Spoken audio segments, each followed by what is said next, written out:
Sejam muito bem-vindos a mais um episódio do podcast TSA. Hoje estamos aqui com o Pedro Segolin. O Pedro foi meu mentorado durante um tempo aí no ano passado, então convidar ele para participar do podcast, compartilhar um pouquinho mais do que ele faz, do que ele está fazendo, dos cases de sucesso e tudo que tem acontecido ali na profissão dele. Para mim é um prazer, né, poder receber ele, poder receber um mentorado aqui.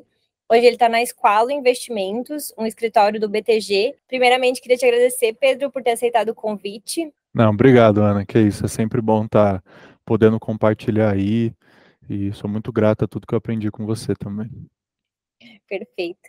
Obrigada. E vamos lá, então, acho que a primeira coisa é você se apresentar, né? Contar para o pessoal aí quem é você, qual a tua história, principalmente aí na assessoria. Claro, claro. Bom, vamos lá. Eu sou uma pessoa que acompanha o mercado, assim, acho que desde os 18 anos, 17, então acompanho ali há uns 7, 8 anos. Influência familiar também, tenho um padrasto que foi quem me criou empreendedor, então tomador de risco, sempre gostou de mercado, etc. Então eu sempre gostei, sempre acompanhei, mas nunca tinha pensado em trabalhar com isso, né?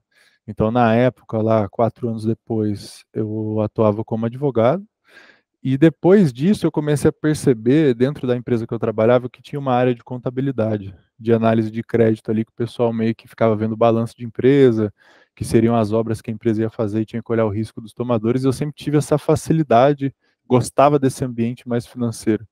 E aí dentro da empresa eu acabei tendo, era uma empresa um pouco menor, então era aquela empresa que meio que todo mundo faz um pouco de tudo, eu consegui meio que entrar um pouco nessa área, porque a minha área já estava mais tranquila e acabei me apaixonando. Então depois me especializei mais para essa parte de mercado. Aí trabalhei 3 anos lá. E lá eu tive essa experiência com empresas não listadas. Então isso gerou um viés técnico em mim de conseguir analisar a empresa. E ali eu tinha que falar com o cliente, né? Então, às vezes, por parte do direito ali, eu tive que sempre falar com o cliente, tem essa parte da oratória, que era uma coisa que era um pouco mais natural minha. E lá, ali nessa profissão eu comecei a aprender. Aí eu meio que lá 2 anos e meio atrás, mais ou menos, eu conheci o dono do escritório, um dos donos do escritório, que hoje é amigo pessoal meu. E a gente sempre conversava de mercado, aí tinha uma vez que ele perguntou algumas coisas para mim, e aí eu comecei a falar, ele falou, nossa, mas como que você entende? Tipo, ele levou um susto porque ele achava que eu não acompanhava, só que ele não sabia que eu era um pouco entusiasta disso, né? Então eu sou um cara que, como eu gosto muito, eu acabo meio que ficando um pouco estudando demais essas coisas, e aí ele ficou com uma boa impressão. Aí fui falando, mostrei alguns resultados que eu tinha, ele se interessou mais, e ele me chamou para trabalhar com ele. É lá na escola. Aí na E, época, não, desculpa. pode falar. Não, eu só ia te perguntar, mas você acha que a tua profissão antiga, ela te ajudou no começo da carreira, mas pode continuar. Ah, eu acho bastante porque, eu aprendi muita soft skill lá, né? O mercado é um lugar multidisciplinar, você tem que gostar de absorver informação. Então, pode ver, qualquer asset grande, você tem, já vi analista formado em jornalismo, já vi gente formada em, cara, uns cursos muito aleatórios, teoricamente, engenharia de petróleo, né, você também é engenheiro, então você sabe como é que é. Então, assim, uns cursos que teoricamente é uma outra área, mas tem algumas soft skills que são importantes, né? Então lá eu aprendi a me comunicar, raciocínio lógico, essa coisa mais analítica. E aí eu comecei a ter essa inclinação mais técnica, que é uma coisa que futuramente a gente vai conversar, que foi um dos diferenciais meu na assessoria também. Uhum. Não, perfeito. Eu acho que assim, até um ponto que dá para a gente falar agora, porque olhando para o fato de você ser uma pessoa mais técnica, gostar de estudar, ser mais analítico em tudo, talvez tivesse uma tendência de você ir para uma área de análise, né? Você nunca pensou em ir para uma outra área? O que te puxou para a assessoria? Já me chamaram até para trabalhar, já me perguntaram, putz, você é assessor ou você é analista, né? Tipo, brincando assim. Mas aí o que que acontece? Eu gosto de, de ajudar as pessoas, então eu tenho essa inclinação de querer fazer o bem, e eu gosto de atender o cliente. Então eu gosto de ter que ser didático, eu gosto de ensinar. Então, a assessoria é isso. E a análise mesmo, o analista ele fica mais quietinho ali numa sala, olhando o número o dia inteiro. Eu gosto dessa parte, mas o que eu mais gosto é tipo ver o cliente ganhar dinheiro junto, ter essa liberdade da assessoria, eu não queria ficar muito num quadradinho da instituição ali, que seria o analista, e nada contra, eu até gosto da profissão, mas eu acho que eu sou mais feliz na assessoria, entendeu? Tipo, é uma coisa que, passando os primeiros anos ali, que é uma coisa que é mais difícil, hoje em dia eu já estou aproveitando muito mais a profissão. Mas com certeza eu já pensei sim, mas eu gosto de ensinar. Então é uma coisa que me prende na assessoria, é isso. É a comunicação. Eu acredito que seja uma coisa que eu faça bem, então na análise ali eu não me vejo me diferenciando tanto. Eu acho que na assessoria eu consigo me destacar mais. Até pela produção de conteúdo e tal. Legal, a gente tem que chegar nesse ponto. Eu vejo que às vezes muito escritório dá um direcionamento para o assessor de que o assessor tem que ser quase que um robozinho, assim, que você entra ali e pega o que o escritório te dá de direcionamento, você só replica e vai tomar cafezinho com o cliente. E eu, particularmente, nunca gostei desse conceito. É algo que até me incomoda pensar em você ser só um bonequinho ali que é maleável de acordo com o que te dão de direcionamento. E sempre defendi, né, isso de você ter opinião própria, etc. Hoje você com certeza tem muito mais conhecimento de mercado de renda variável, etc., do que eu, porque eu também nunca me aprofundei muito nisso, mas enquanto eu estava atendendo meus clientes, também sempre busquei, né? Pô, quero ser boa no que eu estou fazendo, eu quero saber a fundo o que eu estou explicando e tudo. Então, eu acho Uhum. que é muito legal você falar isso, porque dá para conciliar as duas coisas, né? Você pode ser alguém que gosta muito do técnico, mas ainda trabalhar como assessor e gostar de se comunicar, e não gostar de ficar o dia inteiro na frente do computador trabalhando numa área técnica, né? Ah, dá. E assim, né? Eu não concordo com esse senso comum que o assessor é aquele tiozão do churrasco comercial que vai no clube do vinho e capta a gente. É claro que assim, o escritório, primeiramente, ele vai te medir por captação, receita e todos esses KPIs que são comerciais. Só que eu não consigo enxergar a parte técnica como algo que não faz parte do comercial. Porque o principal do comercial é confiança. Então, assim, se você começa a conversar com um cliente um pouco mais exigente, um cliente um pouco maior, e principalmente uma área concorrente igual a nossa, tipo, a nossa área tem uma boa concorrência, principalmente um cliente mais alta renda, só que ao mesmo tempo, esse senso comum de todo mundo ser comercialzão tem um espaço enorme para o assessor que se esforçar e for técnico, porque você vai se diferenciar. Então, muitas vezes eu já captei gente fazendo perguntas, por exemplo, mas por que que você tem essa empresa na sua carteira? Aí o cara responde assim: porque a corretora deu compra. Ou porque o assessor me mandou tal relatório. Às vezes a empresa do cara, ele tinha 3 empresas e tinha holding que tinha essas 3 empresas fora disso. Então, exemplo, o cara tinha Cosan, Raizen e Movida, que é tudo uma coisa só, super pulverizado, aí o portfólio não andava. Esse tipo de pergunta gerava um senso do cara, tipo, nossa, mas meu assessor não se preocupa com isso. E aí eu já comecei a pegar as manhas, tem uns erros que eu vejo que muito assessor faz na alocação, e aí eu já peguei o jeito de ser mais persuasivo nesse sentido, entendeu?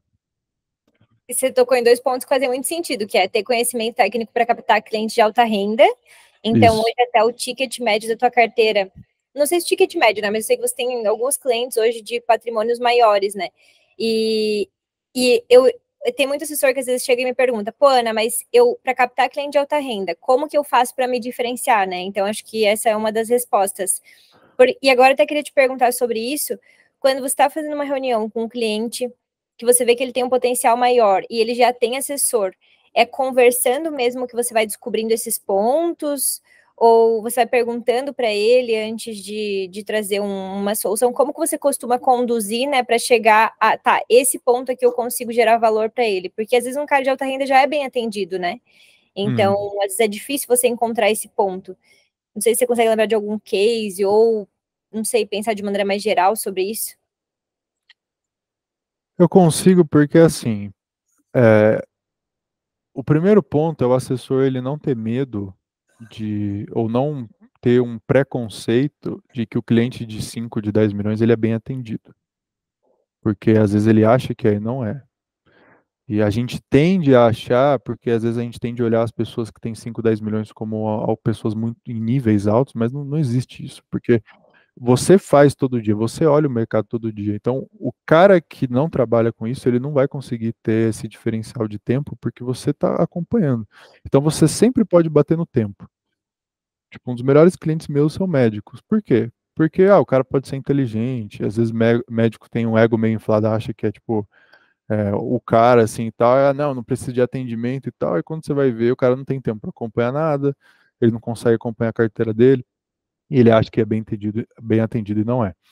E assim, como que a gente pode fazer para se diferenciar? O que que eu faço para nessas reuniões para realmente gerar esse senso num cara que pensa que já é bem atendido? Você sempre tem que fazer pergunta, né? Então isso a gente vai entrar mais numa área de vendas, né? Que é assim, esses caras eles podem achar que eles são bem atendidos, mas se você começar a fazer pergunta para eles, você tem que achar alguma coisa que gere um senso de que ele não sabe, né? E o meu caminho foi achar isso na bolsa, né? Então, para mim é mais fácil pegar uma carteira de ação que, assim, sei lá, de 50 que eu vejo, uma ou duas vão estar impecáveis, assim. As outras 40 é bem difícil, assim, tipo, não é difícil você achar alguns problemas de alocação. E como eu sempre fui alguém que olha como um todo, então eu gosto de olhar o portfólio como um todo, e eu sempre estudo muito o ciclo, né? Então, por exemplo, o assessor ele pode entender quais são as tendências do próximo ciclo. Ele pode usar a corretora para isso, estudo pessoal, ele vai juntar tudo isso. E você pode perguntar para ele, por que que você está posicionado em tal setor, sendo que a perspectiva não é tão boa? Nossa, esse cara de 1 em 10 ele vai saber te explicar, eu tô aqui por causa disso, por causa daquilo. Então, geralmente ele vai falar assim, eu tô porque subiu. É o mais comum, entendeu? E aí você pode explicar, mas você sabia que está acontecendo tal coisa com tal setor e tal. E isso, com o tempo, você vai mostrando para ele que você tem um conhecimento sobre o futuro da carteira dele. Então você consegue mostrar para ele, porque por que sempre o futuro? Porque o acompanhamento é isso, né? Você não vai falar do passado, você vai mostrar para ele que você consegue guiar ele para o futuro. E, meu, o cara que vai estar atendendo ele, principalmente se for bancão aí, o cara provavelmente vai estar distribuindo produto. Ele não vai estar olhando a locação, entendeu? O que eu quero dizer com isso? Ele vai ter fundo, ele vai ter alguma coisa mais setipada e tal, e não que isso seja ruim, mas muitas vezes o cliente nem sabe o que tem ali dentro, nem sabe por que que ele tem, entendeu? Então, eu faço esses questionamentos para fazer o cara pensar, entendeu? E isso mostra para ele ao longo do tempo que eu me importo com ele, e que eu tô tendo um olhar mais crítico para a carteira dele. Então, esse senso crítico eu acho que ajuda bastante, assim. Perfeito. E nem só para bancão, né? Você pega quanto cliente que está em assessoria mesmo, que está no mercado, está em corretora, mas não tem estratégia nenhuma por trás na hora de montar uma carteira, ou o cliente não sabe o que acontece ali, porque o assessor às vezes não tem o viés de educar, ou enfim, né? Não tem muito disso, assim, depende muito de casa a casa. Tem cliente que não tem interesse também, que às vezes o assessor tem, entendeu? Então, acho que você consegue usar os mesmos argumentos para a corretora também, né? É. É que assim, você sendo assessor, e eu sempre bato na tecla de que a maioria dos assessores, eles vão fazer a mesma coisa. Então, assim, se você mostrar isso para o cliente, você já se diferencia, entendeu? E você se diferencia principalmente mostrando para ele que às vezes ele nem sabe por que que ele tem um produto, entendeu? E só que tudo isso você tem que fazer pergunta. Então, você tem que saber o que que ele quer. O mais comum, ele acha que aquilo está dentro do perfil dele, e não está, por exemplo, né? Então, o cara compra fundo imobiliário achando que é uma renda fixa que paga mais, isso é super comum. Por quê? Porque você sabe que vão vender para ele como se fosse isso, entendeu? Então, eu vou muito nesse caminho de combater essa assessoria ruim, que é aquela venda mais apelativa, que faz mal para o cliente só para boletar, e mostro para o cara que eu me preocupo com ele que eu vou fazer uma alocação melhor. Então, isso gera um senso de confiança grande e melhora o nível do nosso mercado também, porque eu acho que esse tipo de assessoria está morrendo, entendeu? Eu acho que a alocação, saber olhar ciclo é o futuro, assim. Acho que a gente vai ver uma coisa mais parecida com os Estados Unidos, assim. Não acho que essa cultura ela vai diminuindo ao longo do tempo, entendeu? E você identifica ali talvez uma possível dor ou gera uma dor no cliente, né? Que é mostrar para ele que por mais que ele achasse que é um bom atendimento, não tem, ou por mais que ele ache que a carteira está bem alocada, não tá. E aí, como que você busca converter ele em um cliente para ti mesmo? Assim, geralmente em uma reunião você consegue fazer isso, ou muitas vezes leva mais de uma, você tem que ir conquistando o cliente aos poucos. Como costuma ser o processo? Então, o meu processo eu consigo controlar. Então, por exemplo, ter uma frequência de contato, né? Então, você fez R1.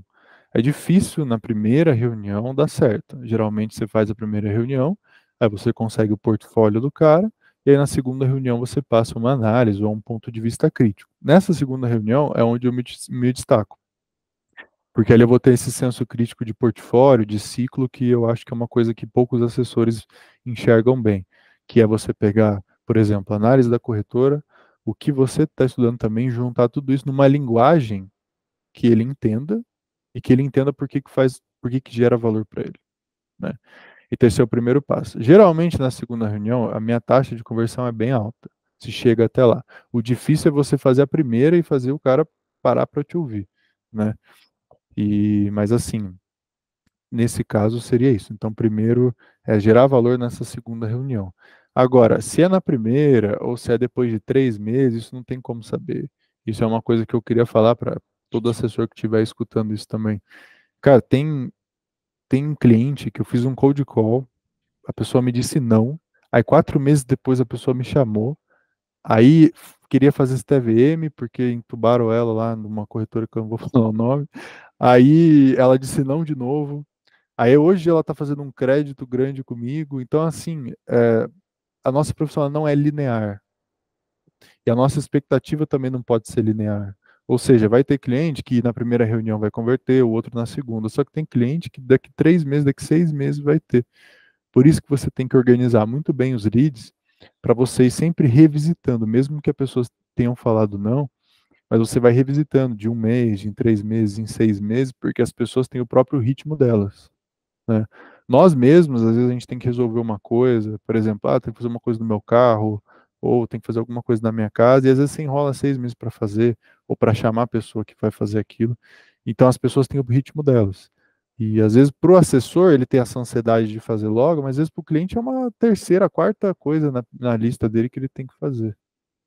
Só que se o fluxo for grande, estatisticamente sempre vai ter um ou outro ali que vai estar no momento de te dar atenção. Por isso que você não pode parar quando muita gente der atenção no mês.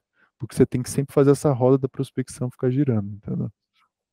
Muito bom você perceber isso, né? Porque ainda mais quando as coisas estão dando certo, né? A gente conversou um pouquinho antes, você me falou, pô, Ana, tá sendo um mês bom, as coisas estão indo muito bem, e agora é o momento perfeito para você parar de prospectar, né? Parei de prospectar, o meu funil esvazia, pô, tô com um monte de tempo, Exatamente. só que se a gente não para, é exatamente isso que você falou, então acho que isso é muito importante. Quero até voltar um passo atrás agora, porque eu pulei etapas, né? Eu tava falando de R1, de R2, e não falei de estratégias de prospecção. Então, quais estratégias de prospecção você usa hoje e quais você acredita que te fizeram crescer mais e atingir clientes alta renda, etc. Tá. Estratégia de prospecção eu divido em duas partes. Eu tenho, para mim, você tem estratégias que são de curto prazo. Então, por exemplo, um assessor que entrou agora, não tem relacionamento, não tem posicionamento em rede social, não tem nada, e ele tem que gerar um resultado no curto prazo. Existe prospecção para isso. As outras são as de longo prazo, que são prospecções, né, e métodos que você tem que construir. Então, você tem que construir uma autoridade, credibilidade, uma imagem, e isso leva tempo. As maiores porradas na assessoria, elas levam tempo. A pessoa tem que entender isso. Ela está abrindo uma empresa. Assessoria é empreendedorismo, não é emprego. Entendeu? A gente não pode entrar com essa cabeça de funcionalismo, de funcionário. Porque funcionário tem sempre todo mês. A assessoria não é todo mês. Tem que olhar o seu ano. Se você olhar o mês, você vai ficar muito ansioso, você vai travar, né? Então, por exemplo, de curto prazo, o que a gente tem de prospecção? Você pode fazer ligação, você tem relacionamento e você tem contato com contato físico, né, presencialmente nos meios que você já habita. Então, por exemplo, na minha academia, eu já uma vez já falei com a gerente para fazer uma parceria para ela me indicar pessoas, por exemplo. Só que eu fiquei 6 meses no começo lá, eu tinha um pouco de insegurança de falar, essa trava assim de me expor. Só que, no começo você tem que se expor, porque você só tem upside, entendeu? Você pode ou fazer a pessoa falar, não tem interesse, ou você pode gerar uma pessoa que vai captar para você infinitamente, né? Então foi isso que eu percebi, é usar muito o relacionamento, porque pensa assim, Uma pessoa que gosta de você, que ela tem essa mentalidade, que todo mundo que aparecer ali vai te indicar, você vai mandar para mim, então vamos supor, tem a Ana, a Maria e o João. Os três sabem que se alguém que eles conhecem vão me indicar porque eles me conhecem, porque eles têm carinho por mim, ou porque eles têm essa boa vontade, você não está prospectando só um cliente, um a um. Você está prospectando pessoas que prospectam para você. Então você ganha uma alavancagem comercial. Entendeu? Você pode prospectar um cliente ou você pode prospectar 10 pessoas que prospectam para você. Uhum. É como se você virasse uma holding de prospecção. E aí você vai só plantando essas sementes e vai gerando um fluxo que, depois de 1, 2 anos, começa a andar muito bem sozinho. Mas curto prazo é ligação, é rede social. Dá para fazer isso no curto prazo, só que o ouro assim é sempre longo prazo, que seria a indicação e produção de conteúdo com um perfil mais autoritário, assim. Mas, principalmente, todo mundo tem uma lista, né? E não é só aquela coisa padrão assim, pega a sua lista de telefone ali e começa a ligar. Você pegar o seu celular, você olhar todos os contatos que você tem, ou todas as pessoas que te seguem, você já tem muito lead aí. E todo mundo conhece um tio, conhece alguém que pode ser uma ligação em relação a isso. E o que funcionava muito para mim como eu estava começando? A pessoa me perguntava, mas como é que eu te pago? A pessoa ficava um pouco desconfiada, porque assessoria, é, alguns não têm FII fixo, alguns são commission based, mas no fim, o que importa é isso. Então a pessoa pergunta, como é que eu te pago? Aí eu falava assim, bom, vou ser sincero com você. O quanto você vai me pagar é muito pequeno. Na época era mais renda fixa, então a pessoa falava assim, eu fico com um pedaço ali da renda fixa que você pega e tal, eu explicava, e a pessoa, então tá bom. Mas eu falava, mas vamos fazer um combinado. Se eu te gerar valor, se você gostar do meu atendimento, é muito importante para mim que você me indique. É a melhor forma de você me remunerar, entendeu? E aí eu explicava, e ainda faço isso porque é verdade. Falo, eu sou uma pessoa que eu não vou ficar vendendo um monte de produto que não é o seu perfil. Mas para isso eu preciso de escala, eu preciso de tamanho para fazer sentido eu agir dessa forma. E aí gerava um senso de ética, ainda gera. A pessoa pensa, bom, ele abriu o jogo comigo, ele não é um assessor que vai empurrar coisa que não é o que eu quero. Só que para fazer sentido para mim que esse cara ganhe dinheiro, ele vai ter que ter uma base maior, vai ter que indicar isso para ele. Então, eu passava essa mentalidade ou para quem captasse para mim, ou para o cliente que estava começando. E isso gerava mais indicação, porque a pessoa me enxergava assim. Se o assessor não fala nada, o cliente não vai ter essa mentalidade, entendeu? Então, isso foi uma coisa que me ajudou muito no curto prazo. Sobre essa questão de indicação, é realmente isso. Se você pensar nos profissionais hoje que a gente utiliza, sei lá, um psicólogo, um médico que você gosta, qualquer coisa, né? Algum lugar que você faça esporte, tem algum professor e tal. Você normalmente indica de vez em quando, pontualmente, quando alguém te pede, mas não é aquela coisa, vou indicar tal lugar, eu vou indicar tal pessoa para o fulano. Não, é quando vem uma necessidade, né? Só que quando a pessoa sabe que é importante, quando você sabe que é importante para ela que você indique, ela chega para você, você não tem alguém? Ou indicação para mim é muito importante, então quando lembrar de alguém, e aí você fica com esse senso de, cara, é importante para ele a indicação, né? Então é uma coisa que eu acho essencial, assim, pelo menos falar, não precisa necessariamente ser aquele estilo de pedir indicação diretamente, né, que tem umas pessoas mais agressivas. Me passa 2 nomes. Tá, talvez a pessoa não tenha 2 nomes para me passar agora. Eu nunca me adaptei nessa forma, porque parece que eu estou falando um pouco um roteiro, né? Eu acho que o que funciona mais é você ser sincero e você mostrar que isso realmente tem um impacto sobre você. Porque a mente humana, a gente tem vontade de retribuir quando alguém gera valor pra gente. Então, quem nunca comprou um curso e às vezes aumentou o faturamento, ou quem nunca, sei lá, fez algum tipo de tratamento com algum profissional e teve uma melhora emocional muito grande, você sente vontade de retribuir.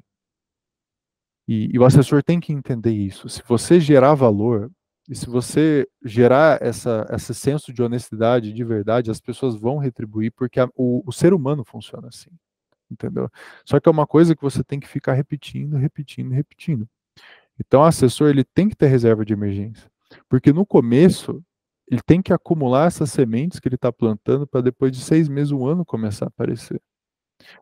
Então, o grande jogo da prospecção não é nem só se o cara liga, se o cara fala com pessoas conhecidas, se o cara usa a rede social. O grande jogo é ele entender que ele tem que enxergar em prazos mais longos. Então ele tem que entender como o jogo funciona, entendeu? Tudo que ele está fazendo hoje é lá na frente que vai aparecer. E por isso que eu ressaltei a questão do empreendedorismo, entendeu? Porque se ele tiver uma cabeça muito curto prazista, isso é um problema que às vezes muito assessor entra sem reserva de emergência, sem nada, ele tem que ter aquela urgência no mês. Isso é mais difícil de dar certo. O ideal é ele enxergar assim, bom, eu vou ficar um ano tendo que me estruturar dentro da minha empresa, como se fosse a minha empresa de clientes, que seria a carteira. Quando você enxerga assim, você perde essa ansiedade do prazo e você pensa que é um trabalho que você vai fazer lá para o final do ano, entendeu? Isso tirou muita ansiedade minha para ser mais intenso na prospecção, entendeu? E você, Porque se a mentalidade é ansiosa, ele vai travar, ele não vai executar, que é onde entra a sua mentoria, ele não vai conseguir fazer porque ele está preocupado com, ele está enxergando um palmo à frente, ele tem que enxergar 5, entendeu? E eu sim, acho que esses são os assessores que performam, os que enxergam um passo mais à frente, entendeu? sim. Não, e você até me mandou uma mensagem outro dia, né, falando dessa questão da virada de chave, falando que você começou a entender que no fim das contas é o teu esforço que um dia vai vir, mas você comemora, você vai me falar melhor com outras palavras, né? Mas comemora as Uhum. pequenas vitórias olhando para o que você consegue cumprir no teu dia e não tanto para o resultado em si, né? Então entra um pouco nessa Uhum. linha. Sim. É, e isso é do empreendedorismo, não é só da assessoria, mas assim, quando você vai abrir uma empresa, vamos supor, você sabe como é que é. Você abriu uma empresa e você tem que montar uma carteira de clientes, não vai acontecer do nada. E isso tem um ritmo, tem um tempo para as coisas acontecerem. Só que ele é exponencial, entendeu? Então, por Peraí, ele travou. Travou a minha internet, eu acho. Mas pode continuar. Volta agora Então, só um pouquinho que você falou. dá para falar agora? Tá. Então, assim, as coisas elas têm um ritmo exponencial, né? Então, por exemplo, o cara que está começando, ele não pode se validar para ele mesmo com os resultados que ele tem. Porque é tipo você plantar uma semente e olhar um ano depois e se frustrar porque não virou uma árvore ainda. Então, é exatamente essa analogia. Então, você tem que entrar na assessoria disposto a ficar 1 ou 2 anos construindo aquilo, entendeu? Então, isso é o primeiro passo. Tem que aceitar que leva tempo. Então você não pode achar que para você vai ser mais rápido, porque existe um ritmo natural das coisas, entendeu? E todo mundo que está na assessoria observa isso. Qualquer pessoa que você falar que tem 5, 10 anos de carreira, ele vai falar isso também. E isso não é uma coisa nem da assessoria, nem do mercado financeiro, isso é uma coisa da vida mesmo, né? E então, assim, primeiro ele tem que ter essa mentalidade. Então, assim, sempre que ele se basear no mês, ele tem que olhar tudo que ele está executando. Então, se você conseguir ficar o mês inteiro mandando X mensagens por dia, ligando para X pessoas por dia, ou atendendo bem os clientes, tentando realmente fazendo, você chegar no mês e ter feito isso é tudo que você consegue controlar, entendeu? Porque assim, você se preocupar com o resultado que você não tem ainda, ou você não se preocupar, você se achar bom na carreira ou você se achar ruim na carreira, você ainda pode fazer as coisas que vão te dar sucesso independente de como você se enxerga, entendeu? O, o sucesso ele precisa de um volume de trabalho e de tempo. E ele não está nem aí para o que você acha sobre você, se você está pessimista com a profissão, se você não está, o volume ainda está ali. Você pode executar, e tem uma brincadeira, mas assim, é, você consegue ter sucesso sem fazer yoga às 5 da manhã, sem ler 3 livros por dia e toda essa cultura aí que estão estourando por aí. Você só tem que fazer o que tem que ser feito. Ah, mas isso não. E muitos assessores mais júniores aqui que a gente acaba treinando perguntam assim: ah, mas e se não der certo? E se eu ficar um ano inteiro fazendo e não funcionar? Aí eu falo assim: bem-vindo. Qualquer área do empreendedorismo é implícito isso. É por isso que o seu ganho é exponencial. Então, tem muito assessor que ele fica com medo, ele se trava, e essa preocupação dele, ele acha que está mitigando o risco de empreender, mas isso é implícito para qualquer coisa. Então, é muito numa linha de aceitação. Se você aceitar o caos, que é a incerteza que é o futuro da assessoria, se você conseguir conviver com isso, você vai executar melhor.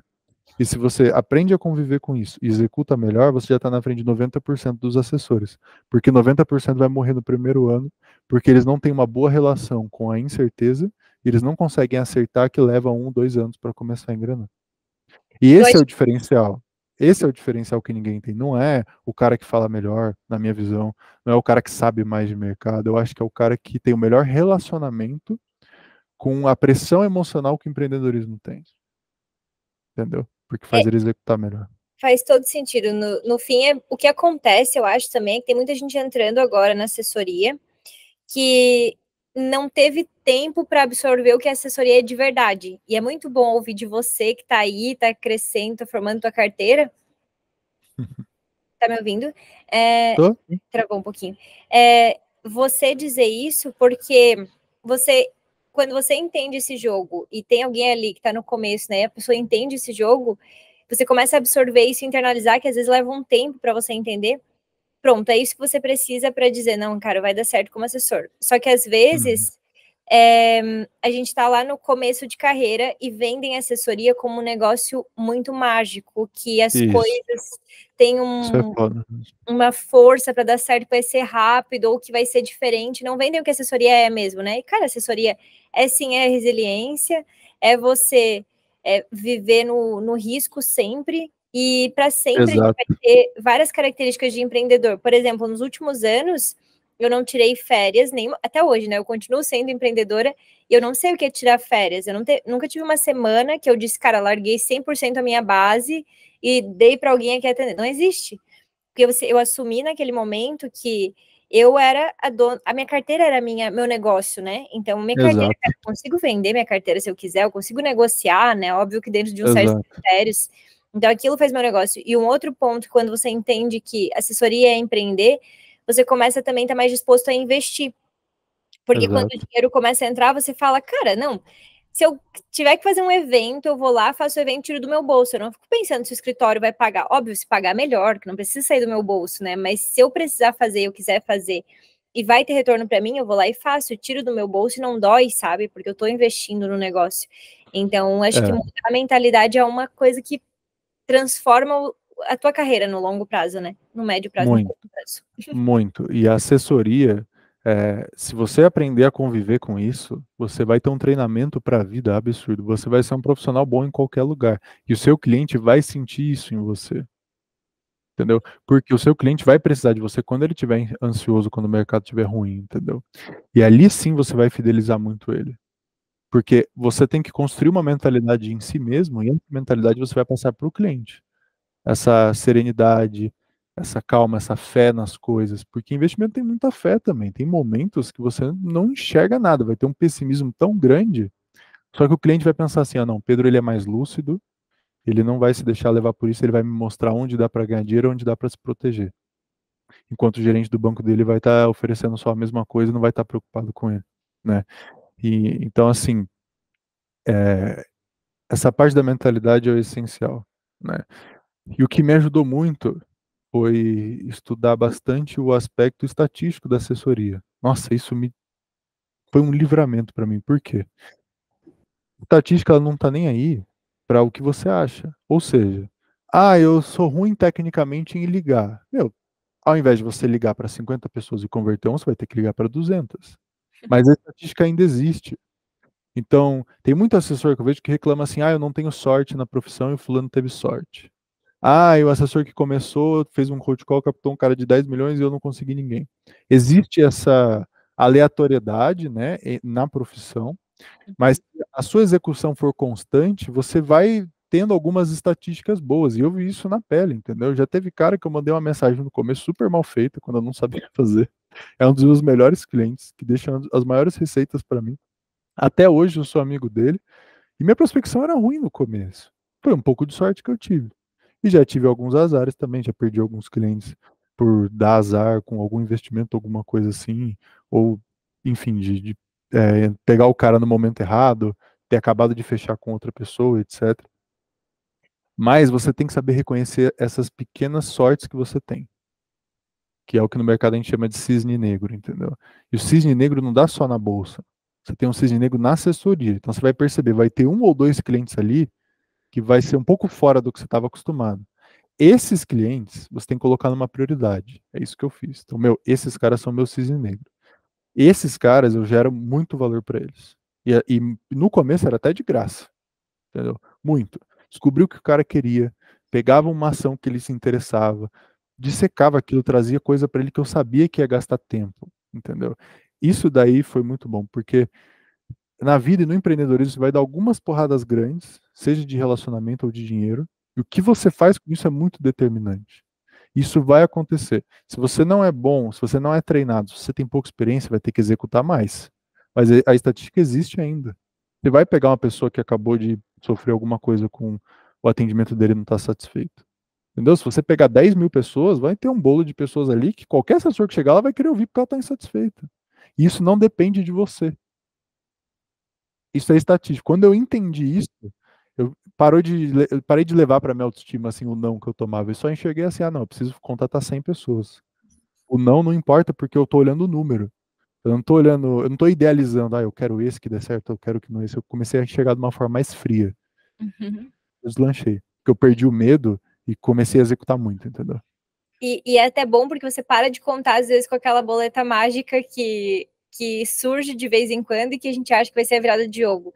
Todo mundo, acho que todo mundo que foi assessor teve algum negócio que falou, cara, aquela operação Exato. de 300 mil quando fechar, meu Deus, vai ser uma grana. É o cisne negro, entendeu? É isso que eu tô falando. Sim. Entendeu? E aí, só que às vezes acontece, né? Mas às vezes você Exato. fica na expectativa e a expectativa tira o restante que você tem, que aí você para de prospectar, diminui o ritmo, só esperando que aquilo feche, e às vezes não fecha. E aí é tão frustrante, porque, pô, não fechou, e aí você desanima, e aí para voltar para o ritmo demora muito. E entra muito da constância de novo, né? Se você tiver É. constância, não existe isso, porque você sempre está produzindo. E se uma coisa não deu certo, outra vai dar.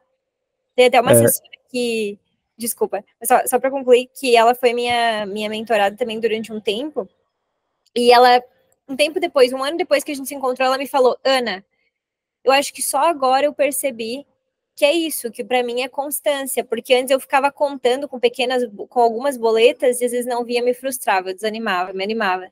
Agora ela tá muito bem, assim.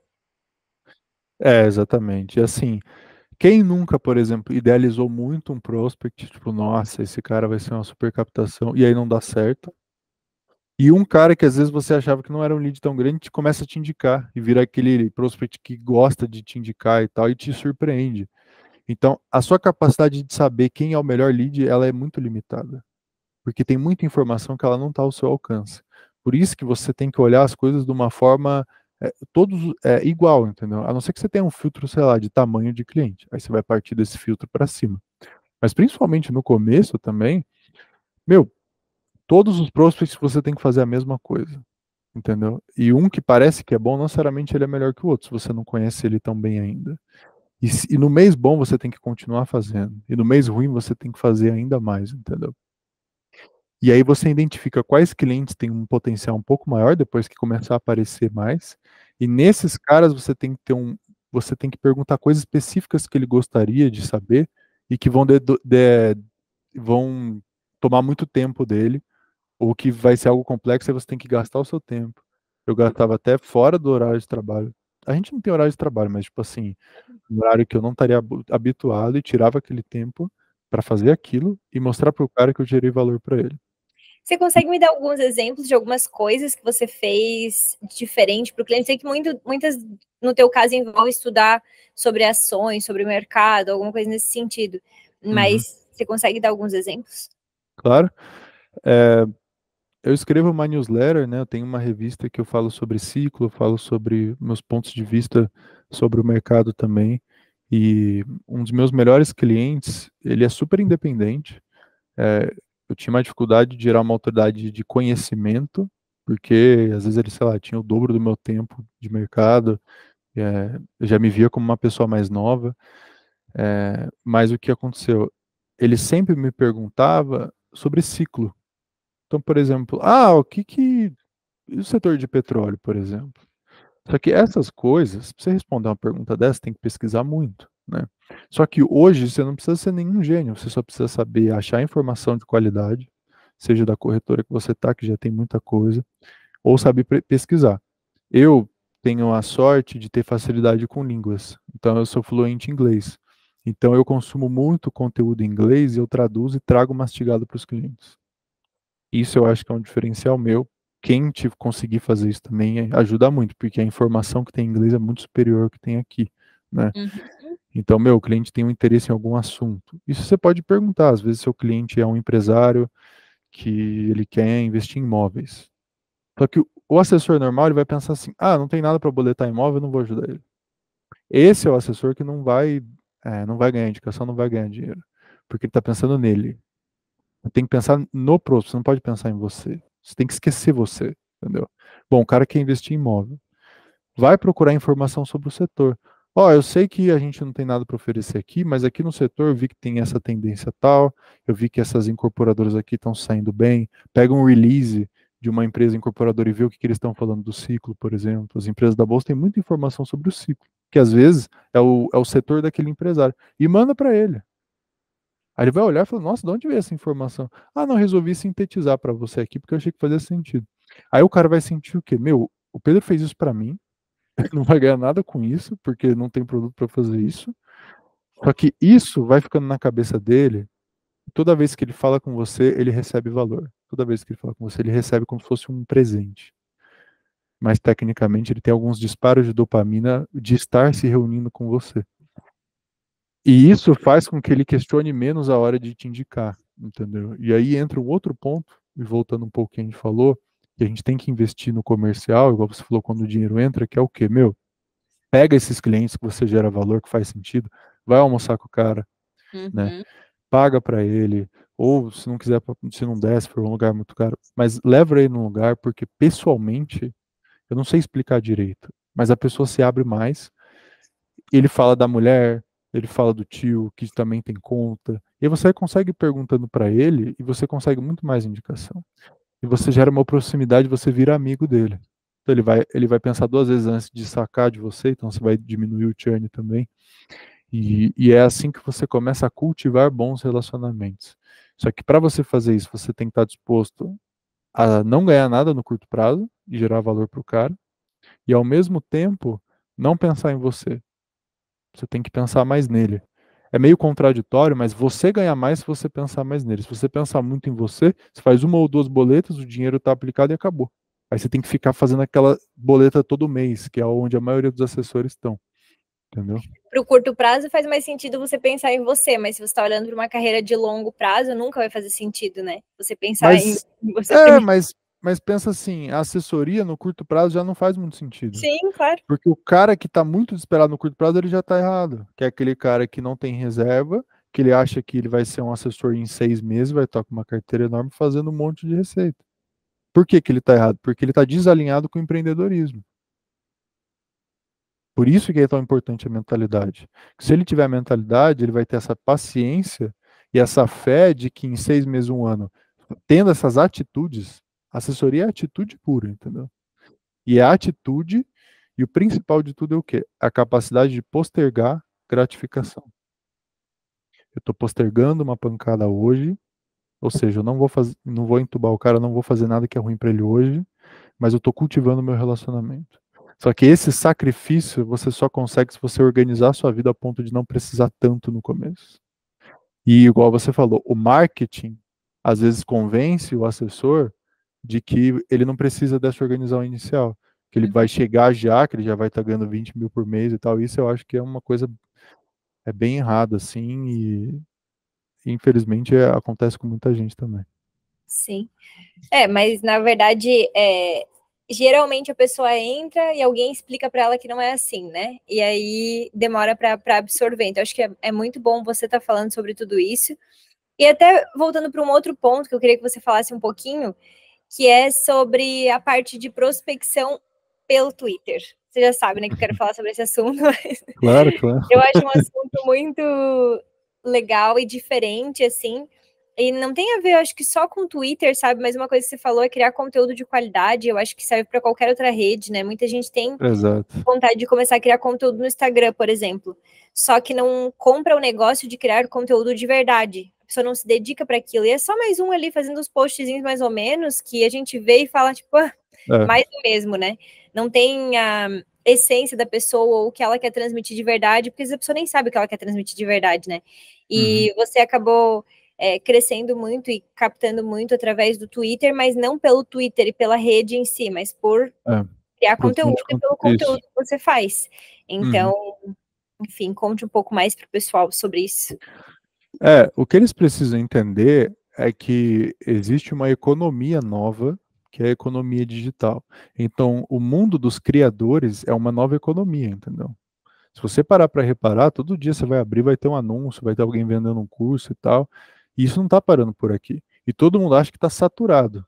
Mas isso está errado. Na verdade, não está saturado. É uma economia nova, economia digital, e só tende a aumentar. E vai aumentar cada vez mais. Porque o mundo está no processo de descentralização. Então, por exemplo, faculdade está valendo um pouco menos e o que está valendo mais é esse conhecimento mais descentralizado. Então, um treinamento seu, por exemplo. Entendeu? Tem coisas que eu aprendi com você que eu nunca ia achar em faculdade. Entendeu? Isso é conhecimento descentralizado, que é você pega alguém com experiência e absorve aquilo e adianta 1, 2 anos na sua vida. A produção de conteúdo boa é essa. Então, você mostrar por que você... Mostrar a sua experiência.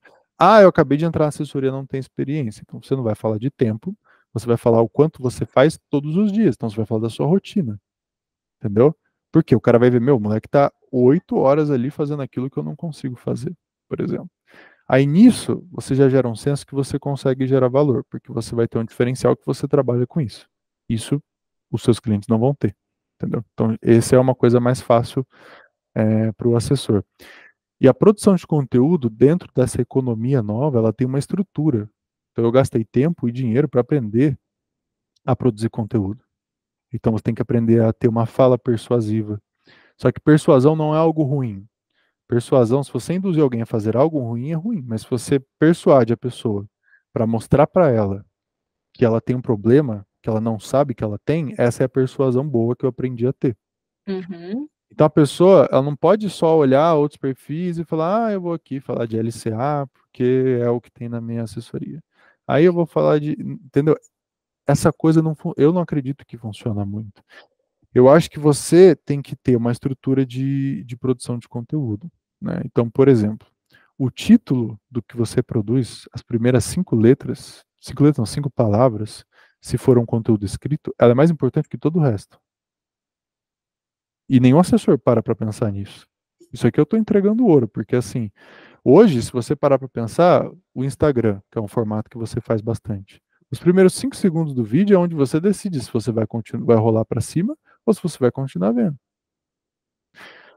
Então, existem técnicas para você prender a pessoa e depois poder ser persuasivo. Então, o assessor tem que enxergar que ele tem que ter uma estratégia para o conteúdo dele. Ele tem que estar disposto a investir dinheiro para absorver experiências de pessoas que fazem isso. E tempo. Porque e tempo. Muito tempo no começo. Exato. E ele tem que entender que ele não vai estudar só mercado. Isso é um outro mito que o marketing faz. Assessoria é empreendedorismo, vendas e marketing. Isso é o mais importante, porque depois você tem a carteira. Ao mesmo tempo que você tem que ser técnico também. Na minha visão, o futuro vai ser de pessoas mais técnicas, vai acabar sendo o diferencial. Mas, de todo modo, o assessor ele é avaliado pelo comercial, pelo escritório, principalmente. Então, assim, no Twitter, na parte escrita, eu tenho uma estrutura, tenho uma estratégia, eu meio que memorizei e hoje naturalmente eu uso ela, mas no começo eu tive que exercitar. E hoje eu pago softwares, por exemplo, sistemas que me dão estatísticas sobre os meus posts. Esse é outro ouro também que eu não sei se todo mundo faz. Por quê? Se você está começando e você tem que produzir muito conteúdo, porque o volume gera qualidade. Só que qualidade e volume ganha só de volume. Só que para você chegar na qualidade, você tem que ter um monte de post. Mas eu tenho vergonha. Mas as pessoas da minha volta vão tirar sarro de mim. Mas eu não tenho confiança no meu conteúdo. Mas essa é a mentalidade errada. O que você tem que pensar? O conteúdo que você vai captar não é o que você faz hoje. É o conteúdo que você vai fazer depois de 50 posts. Por quê? Porque você vai analisar esses 50. Você vai usar uma linguagem diferente, assuntos diferentes, e vai ter um ou outro que vai ter uma estatística melhor. E aí você vai começar a perceber que tem alguns títulos, alguns assuntos, algumas épocas do ano que certas coisas funcionam mais, até o horário do dia. Você vê como eu fui a fundo. Eu tenho horário, eu tenho assunto, eu já tenho tudo esquematizado. Então, eu tenho um post que eu fiz que foi um cisne negro para mim, que deu acho que 120 mil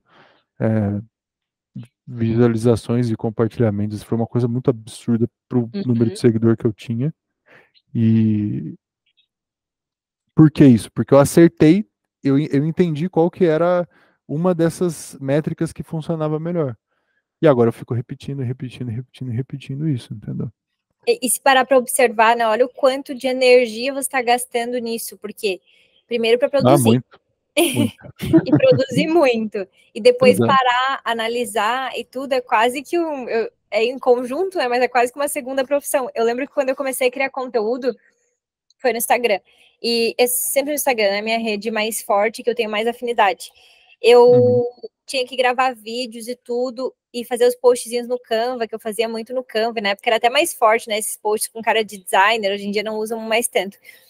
Gente, eu passava um final de semana inteiro, às vezes, para fazer um post, e era horrível, eu achava difícil, eu lembro de ficar estressada, assim, de ter que fazer, mas eu lembro que eu não usava o meu tempo durante o trabalho, porque era uma coisa que eu via como um extra, sabe, um complementar. Eu falava, cara, se eu quero aprender a fazer isso aqui, pô, eu vou usar o tempo que eu tiver que usar fora.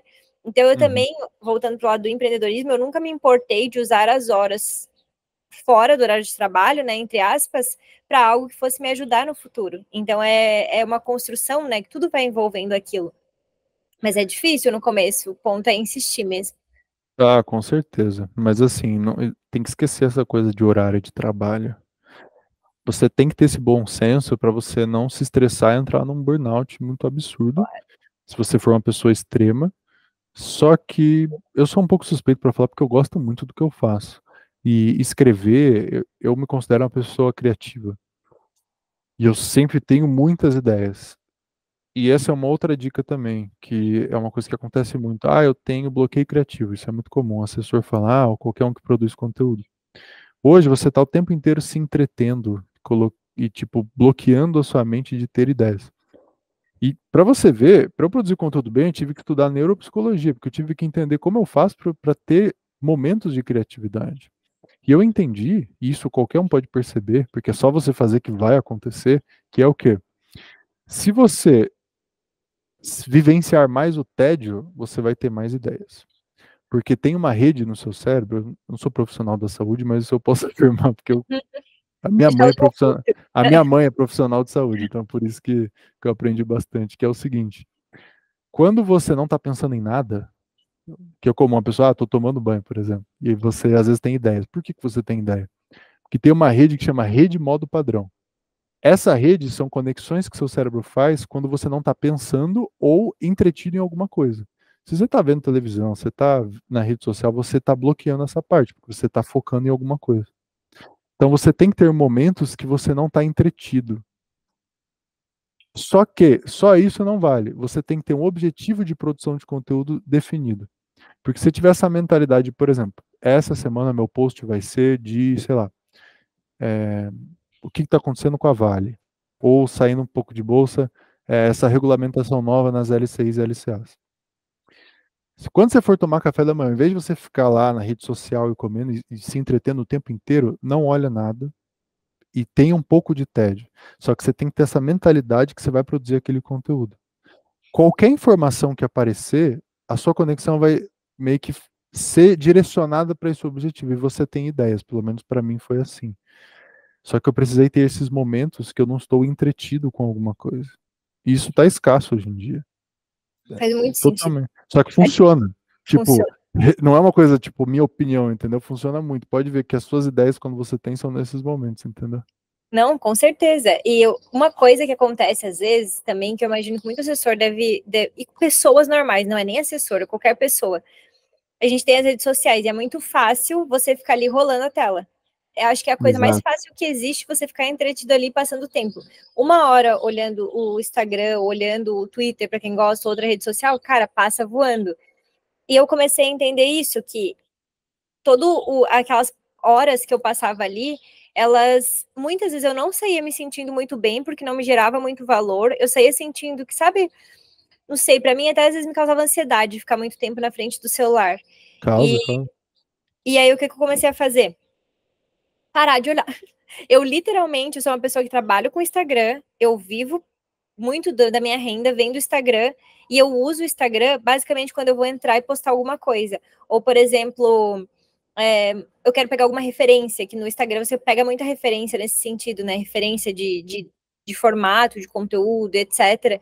Mas, com certeza, as minhas ideias vêm quando eu tô tomando banho, quando eu tô no final de semana fazendo alguma coisa, passeando, fazendo uma trilha, um negócio, eu falo, putz, eu anoto nas minhas notas. Exato, isso que eu ia falar, exercício físico, né? Quando você descansa a mente e estressa o corpo, nossa, é um ouro para mim de informação. Igual você mencionou que estava gostando de fazer yoga. Meu, yoga é perfeito para criatividade, porque dói tanto aquilo.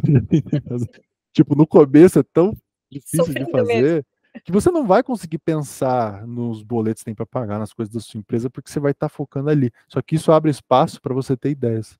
É meio contraditório, mas é. E hoje você pode escolher ser o criador de conteúdo ou quem consome. O assessor ele tem que criar muito mais do que consumir. E isso é uma coisa que eu acho que pouquíssimos fazem, que é o quê? Você tem que ter input, entendeu? Você tem que trazer informação de qualidade para você fazer a conexão e gerar um conteúdo de valor. Então, ao invés de você ficar olhando a vida dos outros no Instagram, ao invés de você ficar olhando fofoca no Twitter, que é umas coisas que tem no trending, essas coisas que não vão servir para nada para o seu conteúdo, eu não gosto de fazer conteúdo em cima dessas coisas, tá? Eu sei que tem gente que faz, mas não é muito meu Eu também estilo, não assim. faço muito. Se você, por exemplo, lê algum relatório de algum banco gringo falando sobre alguma coisa de mercado, se você lê entrevistas sobre pessoas relevantes, não precisa nem ser de mercado, pode ser alguma biografia, alguma coisa, eu tenho certeza que alguma informação ali você vai pensar, nossa, eu posso usar a história desse cara para mostrar algum ponto que eu quero mostrar, ou para o cliente ou para o conteúdo. Então você tem que pensar assim, parar de consumir rede social, enxergá-la como uma ferramenta que vai trazer informação para você gerar conteúdo. Só que aí você tem que ser seletivo com o que você faz, com quem você segue e que tipo de conteúdo você consome. Então a sua prospecção ela começa já nos seus critérios de o que você consome, já é a sua prospecção. Porque isso vai determinar a qualidade do seu discurso para o cliente, a sua marca pessoal para o cliente, então o tipo de conteúdo que te interessa vai mostrar para ele qual que é a sua cultura, entendeu? Então tudo isso eu acredito que é uma coisa que é o futuro da assessoria. É você ter inputs muito bons, saber ser didático para trazer essa coisa mastigada para o cliente, entendeu? Eu até queria entrar nesse ponto de didática, porque você falou sobre isso antes e esqueci de puxar. Você até falou, né, que você consegue traduzir o que é complexo para o cliente, muitas vezes, em algo simples, né? Principalmente essa parte de bolsa, etc. E Sim. como que você chegou nisso? Porque, assim, as pessoas que são muito técnicas, elas tendem a ser cada vez mais técnicas e entender que o ser técnico traz autoridade, etc. Então, como que Uhum. você foi moldando a tua linguagem? Não sei se talvez já fosse algo natural para você, né? Mas você foi moldando a tua linguagem para falar, pô, acho que agora o meu cliente me entende, eu consigo traduzir de uma maneira simples. Talvez a criação de conteúdo te ajudou, ou foi algo que você foi desenvolvendo, né, por você gostar de estudar? Olha, eu tenho uma boa parte disso, eu acho que é um pouco natural. Então, na minha família tem pessoas que são boas com oratória, então eu acho que tem um pouco de predisposição. Mas eu não coloco tudo nisso também, porque eu acho que primeiro eu gosto também. Então, acho que quando você gosta de alguma coisa, você passa uma impressão, né, melhor. Mas a didática é muito de você conseguir uma dica mais prática, assim. Eu acho que seria quando você vai explicar algum assunto, você tem que perceber antes que você vai usar um termo técnico e não usar ele. Entendeu? Faz muito sentido. Então, isso eu faço muito, eu percebi que eu fazia naturalmente, depois eu percebi que isso é uma coisa que me faz ser didático. Então, por exemplo, vamos supor que você é uma cliente minha e eu tenho que explicar para você que o fundo não tem liquidez por 2 anos. Se eu chegar para você e falar assim, ó, Ana, vai ficar travado em ambiente CETIP, ele não tem liquidez nenhuma, tá? Mas depois do vencimento você vai conseguir fazer o resgate. O cliente leigo, ele vai fazer ele não vai entender nada. Agora, quando eu Sim. vou falar assim, ó, Ana, esse é um fundo, eu ia dizer CETIPado, eu tenho que perceber, não. O que eu falo? Ó, esse é um fundo que ele é como se ele tivesse no nascimento para entrar no ambiente de bolsa, mas ele é ainda pequeno, ele vai começar a entrar. E por causa disso, você não vai conseguir colocar ele na sua conta por um período de tempo. É quase como se você fosse uma criança e estivesse explicando para você. Então, sempre que eu vou usar um termo técnico, eu tenho que perceber antes e dissecar ele de uma forma que uma criança entenderia. Eu faço isso naturalmente, mas eu acho que é algo que todo assessor pode ter essa consciência de que isso está acontecendo, entendeu? E de começar a exercitar e relembrar quais palavras eu não sabia antes de ser assessor, que ou não você eram do meu dia a dia, né? você pode dissecar um monte de palavras que o assessor fala que o cliente não vai entender. Vai ter um ou outro que vai entender. Mas, por exemplo, se você falar valuation, o cliente não vai saber o que que é. Se você falar upside, o cliente não vai saber o que que é. Se você falar CTIP, não vai saber. Liquidez, não vai saber. Teve Tabela cliente regressiva, não vai saber. Tudo, entendeu? Dá para você entender, às vezes até escrever todos os termos que você fala e como você explicaria a eles e você estudando isso, se você for alguém que tem mais dificuldade. Isso faz muita diferença. Teve uma vez que um cliente me perguntou o que era aporte. Tipo, uma coisa que pra gente é tipo, cara, nossa, como não sabe? Cara, tem cliente que não sabe o que é fazer um aporte mensal, não faz sentido pra ele. Agora, o dinheiro que ele investe todos os meses, entendeu? Meu, isso parece pouca coisa, porque tá todo mundo muito obcecado com captação, etc. Só que isso daí vai fazer aquele cliente de 60 anos sentir que ele finalmente entendeu com você. Ah, o Pedro, aquele menino me explicou, eu sei o que que é. Ele vai começar a sentir que ele está se educando financeiramente. Ah, por causa do Pedro, eu sei o que é uma LCA, eu sei que não é um bicho de 7 cabeças, eu sei o que que é um fundo, eu sei o que que é uma carteira de ações. E a pessoa começa a se sentir mais capaz de investir. Então você gera uma transformação na pessoa. Então você tem que ter essa consciência, tem que melhorar a sua comunicação. Entendeu? E eu acho que essa dica acho que pode ser a coisa mais prática que eu poderia falar. É ter a consciência de um termo técnico e dissecar ele de uma forma que uma criança entenderia. Sempre. A não ser que seja um cliente, tipo, hiper técnico, que já sai falando um monte de termo, aí você pode falar como se fosse um assessor na sua frente, mas 90% dos casos, os bons clientes, eles não sabem. Os clientes precisam mesmo de você, eles não sabem. Entendeu? Sim. E mesmo um cliente que está há bastante tempo com você, ele continua não sabendo, porque não é da rotina dele, né? Então, às vezes você pega um assessor, por exemplo, que tem um cliente ali que está um tempo na carteira. Pô, eu trouxe o cliente, beleza, está aqui. Aí vai fazer uma revisão de carteira. E a revisão de carteira começa. Não, porque os pós, o pré, o não sei o que, coisa que pra gente é tão normal, né? Ah, e daí agora a gente vai para os fundos e olha só o histórico do fundo, aí começa a entrar em um monte de detalhes e o cliente fica assim, meu Deus, né? É muita coisa para mim. Então, até usar isso nas revisões de carteira, eu fazia muito isso, assim, pô, vou fazer revisão. Aí eu explicava de novo, ele me falava, nossa, Ana, eu lembro que você me falou disso uma vez. Aí, mas a pessoa não grava, né? Porque imagina, é tanta informação, chega um médico para você e começa a falar de todos o que acontece com o teu corpo e tal, eu não entendo nada, né? Da parte do corpo humano. Pois é. Cara, eu não vou lembrar 2 minutos depois. Então, a gente tem que falar uma vez de maneira didática e voltar a relembrar sempre. E isso também vai construindo confiança no cliente e segurança, porque a gente sabe que às vezes o dinheiro dele não vem de primeira. A maioria das vezes não vem todo ele de primeira, né? São casos pontuais. Então, se não vem e você vai ter que construir isso ao longo do tempo, você precisa exercitar. Então, vai exercitando com os seus clientes, depois você vai para os leads, vai colocando em prática, no fim das contas, todo mundo vai ver você como uma referência no sentido educacional também. Mas é isso. Porque da onde veio a desconfiança ou a insegurança? Ela vem da falta de conhecimento, né? Quando a gente começa a investir na bolsa, a gente tem medo. Por quê? Porque a gente não conhece. Se você começa a conhecer bastante, por exemplo, como o Itaú é seguro, você perde medo de comprar quando você sabe que o preço está bom, mas porque você tem conhecimento. Então, a mesma coisa se aplica nesse sentido. Se você tem. Se o cliente sente que ele entendeu onde o dinheiro dele está e por que que ali é seguro, ele vai confiar em você. Porque você está embasado em algo técnico. Exemplo mais prático possível. Eu estou estruturando um valor ali, vai ser alguns milhões que o cliente vai travar para fazer um outro tipo de operação em outro banco lá, de um imóvel que ele vai ter.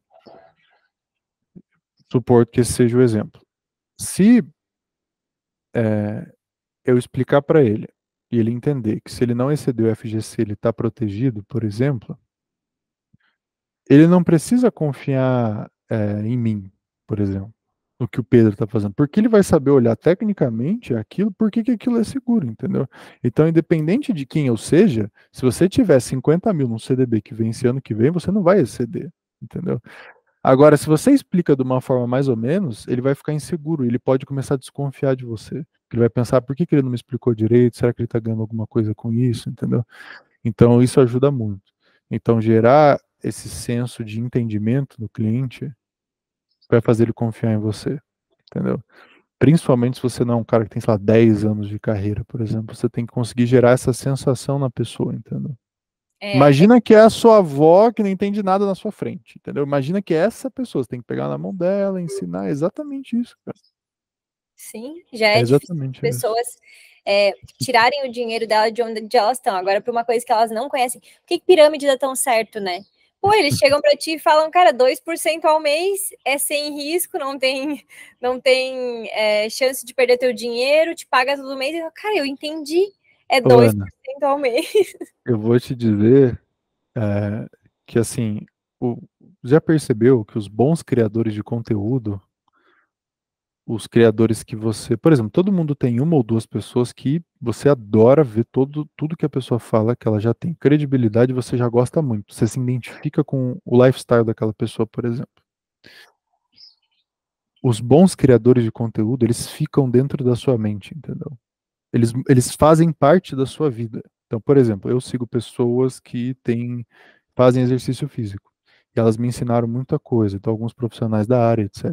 Toda vez que eu estou na academia e eu fazia um exercício errado, eu lembro daquele criador de conteúdo que ele falava. Quando, por exemplo, fiz algum curso técnico de mercado e eu capto um cliente por causa daquilo que eu aprendi, eu estou incorporando o que um criador ensinou para mim. O criador que não é bom é aquele criador que pega uma coisa momentânea, chama a atenção de todo mundo com algum clickbait muito forte e depois ele some. Mas ele não faz parte da sua vida, ele não entra dentro da sua personalidade, entendeu? Se você é comunicativo com o cliente, você vai fazer parte da mente dele. Ou seja, quando ele tiver uma pirâmide, ele vai lembrar, não, mas meu assessor me disse que do CDI sempre tem risco, por exemplo.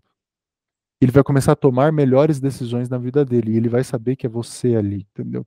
E isso vai fazer com que o seu churn seja muito baixo.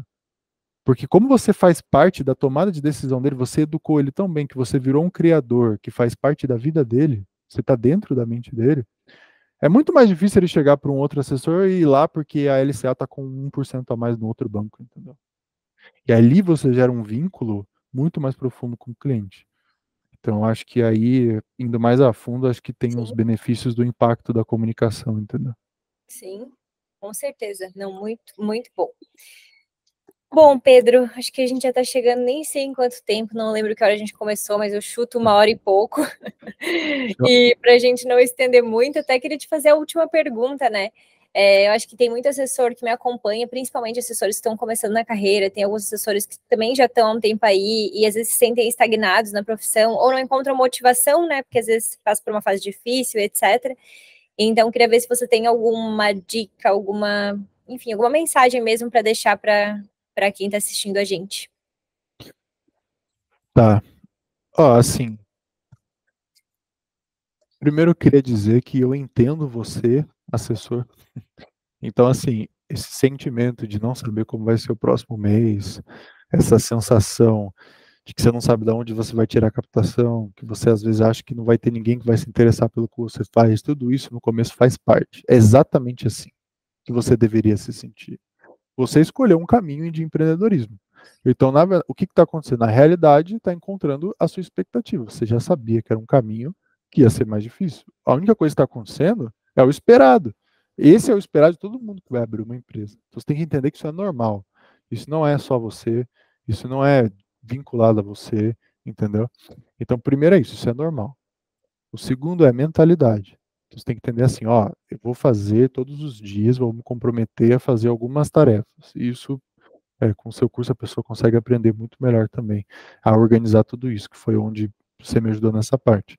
Bom, definir como eu vou me organizar, o que eu vou executar. Ah, eu sou uma pessoa que gosta de falar mais, eu sou uma pessoa que gosta de escrever, não importa. Cold call funciona, rede social funciona, relacionamento funciona, tudo funciona. Só que cada um tem uma estatística diferente. Qual que você quer? O que você prefere? Ah, tem uma melhor que a outra? Não. Qual que é a melhor? A que você consegue ser mais constante. É exatamente isso. Todas funcionam. Algumas você vai ter que fazer mais contatos, outras são menos contatos e funciona mais, aí vai depender da sua parte. Então, mentalidade de longo prazo, entender que é normal esse sentimento, essa incerteza. Segundo, entender onde você consegue ser constante na prospecção. A partir daí, você tem que sempre entender, volume vai gerar qualidade. Mas o assessor que você vai se tornar, ele está 5 passos à frente, ele está no final do ano. Não é agora. Entendeu? E quarto lugar, quando você começar a captar as pessoas, você tem que gerar valor para a pessoa sem pensar muito assim nos produtos agora, assim, nessa coisa dessa pressão do curto prazo. É claro que tem que ter um bom senso, mas se você não exercitar isso desde o começo, você vai ter muito mais dificuldades lá na frente. Entendeu? Então, essa cabeça empreendedora. Começa a ler histórias de empreendedores. Caras que quebraram várias vezes, mulheres que quebraram e reformularam várias vezes. Meu, essa é a realidade desse tipo de profissão, que é o quê? Meu, a pessoa tenta, quebra, falha e tenta de novo. Gasta dinheiro, tenta, falha e tenta de novo. Só que o assessor ele tem essa cabeça do marketing ou da carreira que ele tinha, que é o quê? Ah, eu vou lá, gastei R$ 1.000 aqui, não deu certo. Nossa, eu sou um fracasso, aí desiste. Meu, essa sensação de você arriscar, não saber se vai dar certo, perder dinheiro e fazer de novo, é exatamente isso que é empreendedorismo. Isso não tem a ver com o escritório que você está, não tem a ver com a corretora que você está, não tem a ver com quem você é, isso é a estatística da profissão de empreendedorismo. Se você entender isso, você vai parar de ficar mal quando as coisas derem certo, você vai entender que é normal. Você vai executar muito mais, e você vai ver que quanto mais você executar, menos medo você vai ter, e mais confiança você vai transparecer, e a partir do momento que você tem confiança, você vende. E depois que você vende, você atende bem, quando você atende bem, você cresce. Então, E eu acho resumindo, assim, foram esses pilares assim que me ajudaram muito. que te ajudaram muito. E eu vi uma grande transformação, assim, né? Acho que você sempre veio com uma opinião muito forte, desde a primeira vez que a gente conversou, e tem a tua maneira de atender o cliente e tudo. Mas quando você me mandou aquela mensagem, falou, cara, acho que essa foi a minha virada de chave. Foi você entender o processo, às vezes não é do dia para noite que a gente entende, né? Você precisa construir isso. Então, você entender, cara, beleza, eu tô começando a entender como a assessoria funciona. E aí eu tenho que começar a entender se é isso que eu quero para mim, porque tudo bem se não for. Talvez seja uma pessoa que não sabe lidar com a pressão de ser um empreendedor, com a incerteza Exato. da renda, e tudo bem, porque não é para todo mundo mesmo.